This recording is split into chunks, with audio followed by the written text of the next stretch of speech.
The Trump administration recently announced that the National Institutes of Health, or the NIH, will make big changes in the way it funds researchers.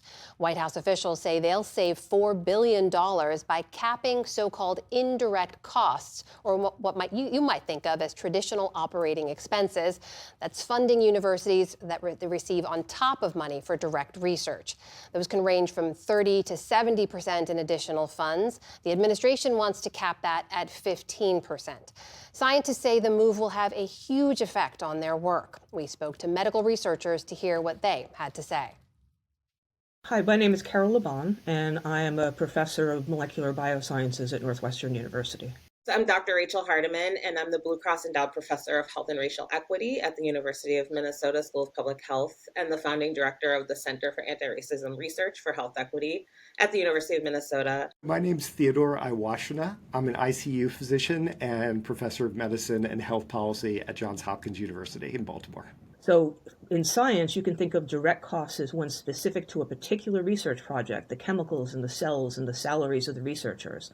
But then there are the indirect costs of maintaining and replacing equipment, ordering, bookkeeping, handling hazard waste, and compliance with government regulations. The NIH decision to shift the indirect costs has an impact on myself and my colleagues and many researchers across the country, because what it means is that a smaller percentage of funding is flowing into our universities, into our institutions to help do some very simple things like keep the lights on, make sure we have paper and printers and supplies. All projects of every scientist are being affected. So take any particular area of research you want, let's say pediatric cancer. This would amount to a 15 to 20% decrease in funding for studying that. And this is an area where NIH investment has already fueled amazing results. If it continues like this, it's going to lead to layoffs. So people are going to lose their jobs. All the support staff, all the suppliers, all the other folks who keep the buildings running, keep the labs running, keep the hospital running, who depend on the downstream benefits of this NIH funding.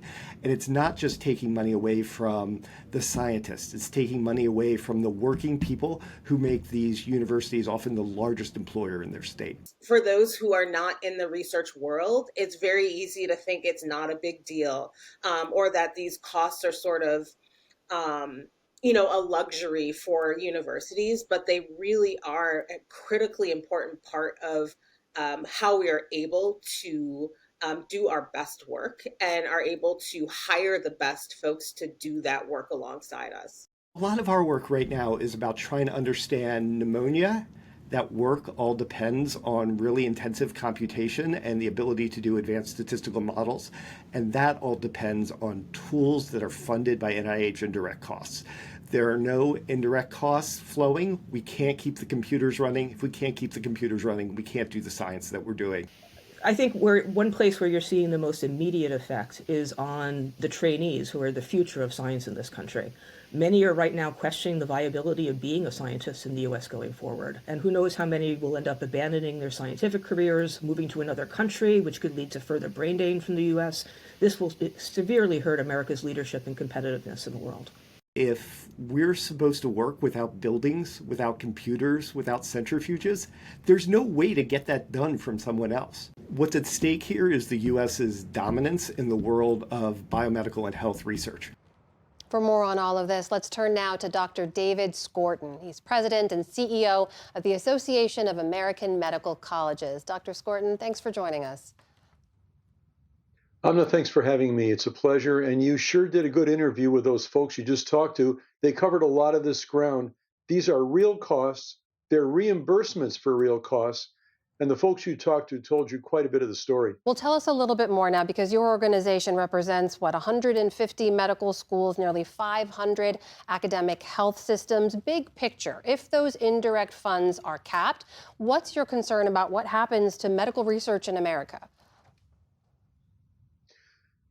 Well, I want to focus on the downstream effect, the most important downstream effect, and that is that people depending on the results of this research for better diagnosis, for better treatment, for actual cures, our neighbors, all of us, we're going to suffer from the lack of the march of science if we cannot do the science And as the researchers that you interviewed have indicated, these are real costs. And I want to emphasize that their reimbursement for audited real costs, they will cause us to do less research.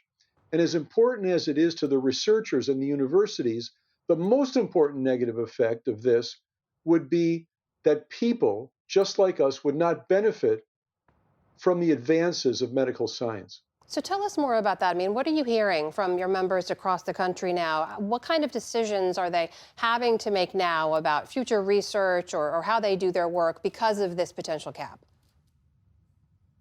These are difficult, heartbreaking decisions. How do you make up for tens of millions of dollars of real costs, audited reimbursements that could all of a sudden be very arbitrarily taken away? What they're worried about is all the things that they have to do to make ends meet at the university. Please make no mistake about it.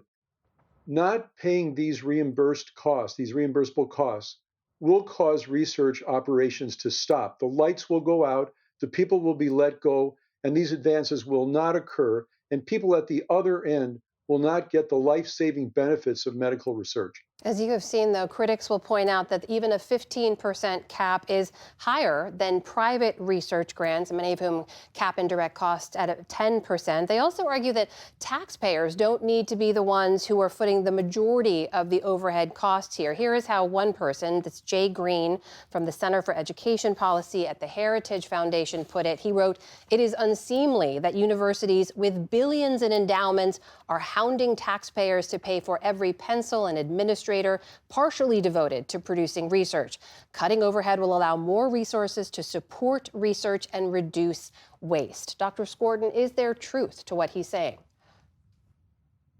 It's apples and oranges and other things that are not similar. And with all respect to that individual, this is somebody who doesn't work in the research world. First of all, the federal grants, the direct cost of grants, do not cover all the costs of research. That's number one.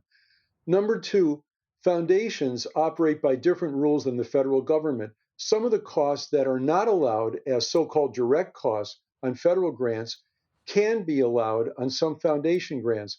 In fact, you can find on our website on aamc.org a page that actually goes over this. And when you make up for these differences and when you do an apples to apple comparison, there's actually not that much difference. And then in terms of the endowments, having been a university president twice, I can tell you that this is really apples to oranges. Those endowments serve other functions that have to do with the education and research and other things in the institution, not based on reimbursement of research grants from the federal government. The federal government has a long-standing process to do this. And I want to give you one example from my own practice if we have time. So I practiced for decades caring for young people, teenagers and young adults with congenital heart disease, the commonest birth defect. Some of those were those who have Down syndrome. And Down syndrome as a group has a higher chance of Alzheimer's disease than the general population. And in 2018, there was a study done, began to understand why some Down patients are really at risk for dementia and others are not. This would have enormous benefits, not just for Down syndrome patients, but also for those who are worried about dementia, and aren't we all worried about it? And the thing I want to say is that that was funded during President Trump's first term, and a lot of wonderful, wonderful medical advances were made. Part of his legacy, it's critically important that we don't savage our ability to do medical research. Dr. David Skorton, President and CEO of the Association of American Medical Colleges, joining us tonight. Dr. Skorton, thank you. We appreciate your time. Thank you, Amna.